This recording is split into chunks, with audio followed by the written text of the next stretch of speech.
আজ মহাবিশ্ব আপনাকে এই বার্তা পাঠিয়েছেন।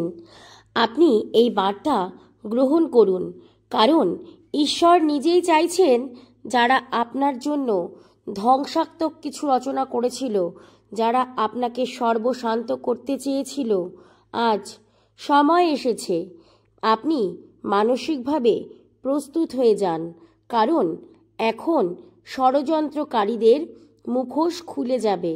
তারা কালা জাদু করেছিল, আপনাকে শারীরিক এবং মানসিকভাবে দুর্বল করে দেওয়া হয়েছিল। দিনের পর দিন যেন একটু একটু করে আপনার সমস্ত কাজে বাধা আসতে শুরু হয়েছিল। হঠাৎ করেই যেন সব কিছু উলটপালট হয়ে গেল। জীবনের মূল ধারা যেন বদলে যেতে লাগলো।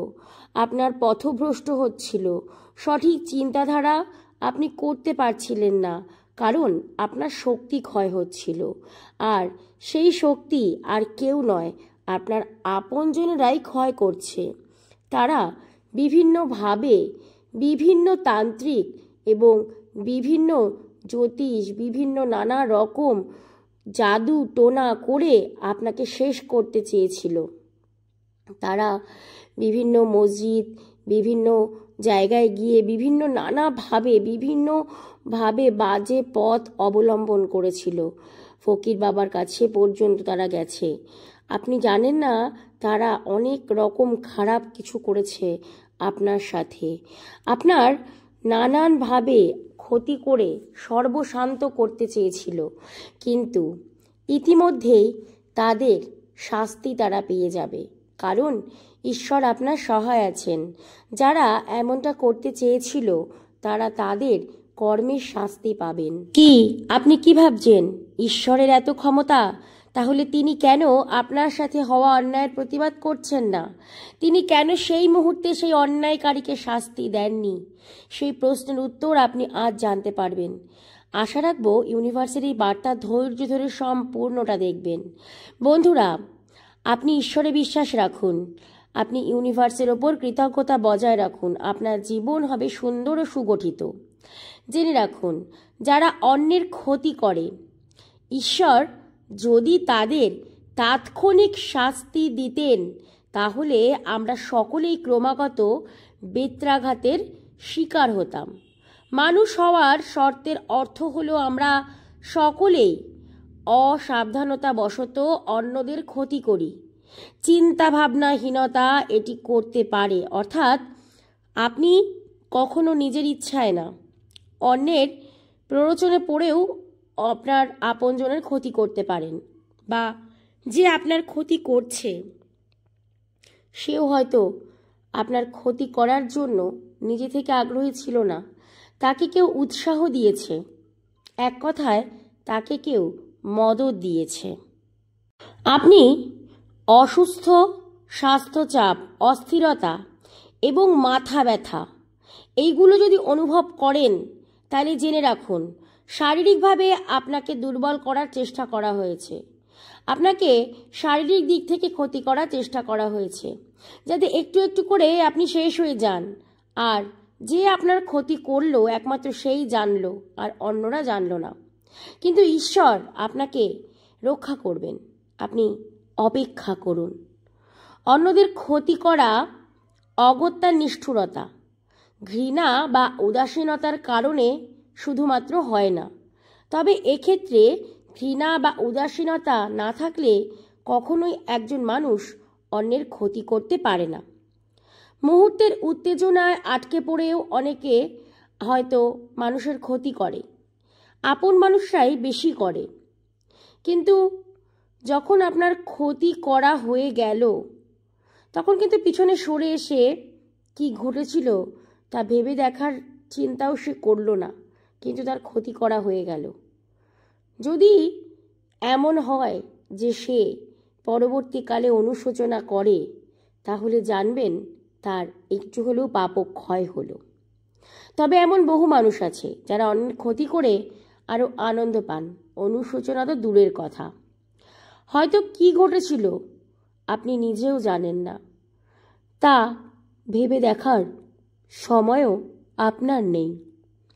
সাময়িকভাবে আপনার প্রতি হিংসা, কিংবা আপনার উন্নতিতে তার জ্বলন।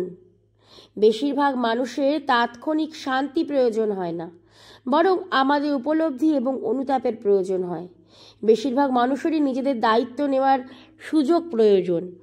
এভাবেই শিক্ষা নেওয়া হয়। ভবিষ্যতে কিভাবে তা ব্যবহার করা হয়।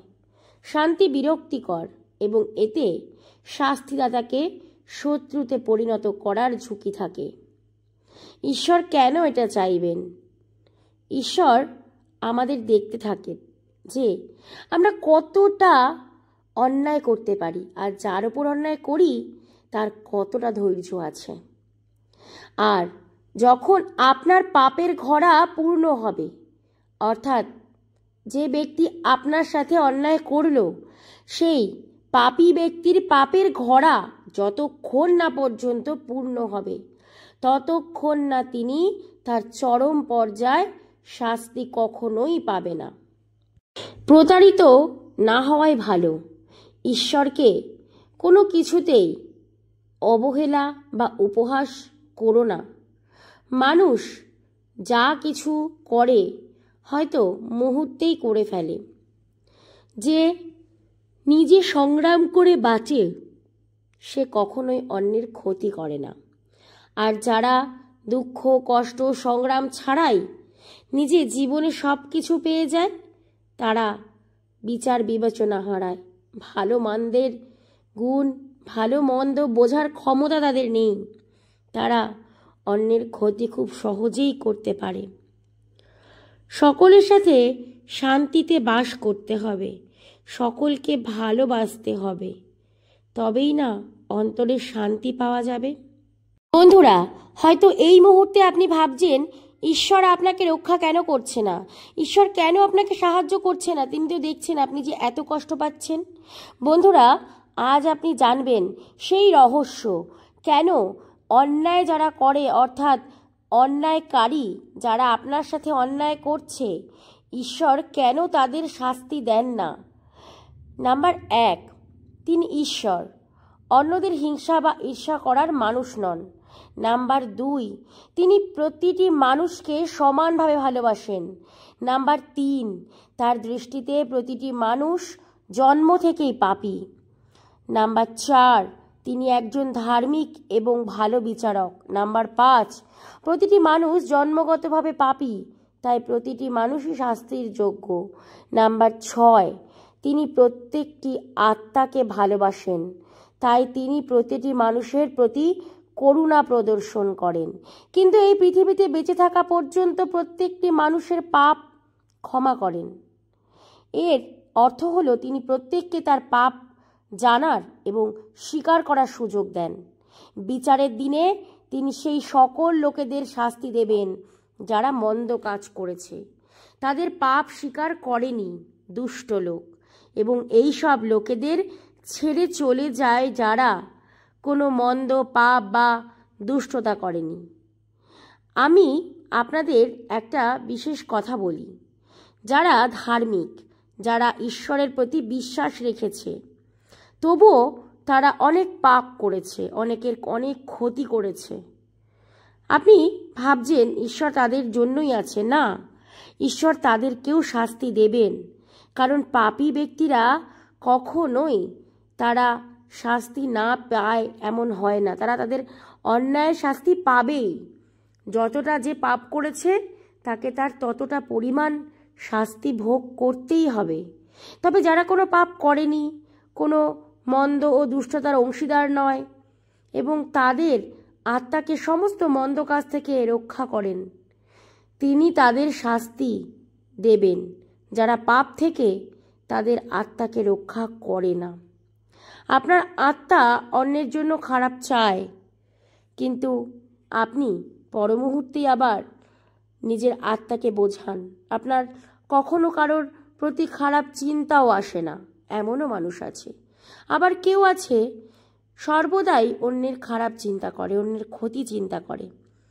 আর যারা অন্যের সত্যি প্রকৃত ক্ষতি করে বসে, ঈশ্বর তাদের কখনোই ক্ষমা করেন না। একালের পাপ একালেই ক্ষয়। শুধুমাত্র ধৈর্য ধরুন আর ঈশ্বরের প্রতি আপনার বিশ্বাসটাকে সুদৃঢ় বজায় রাখুন।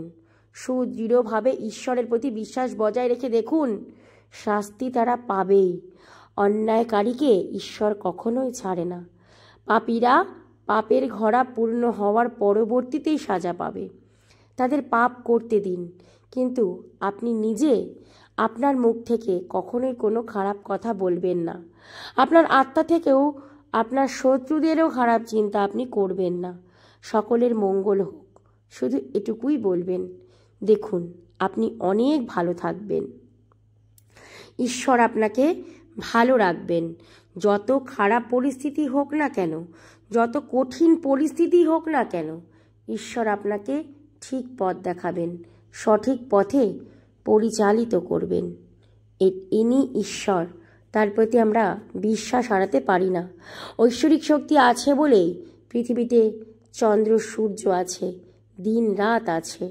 এই সব কিছু কাকতালীয় নয়, মনুষ্য সৃষ্টও নয়, সবই অলৌকিক, কাল্পনিকও নয়, সবই সত্য। ঠিক তেমনি ঈশ্বরও সত্য। Thank you universe, thank you universe, thank you universe.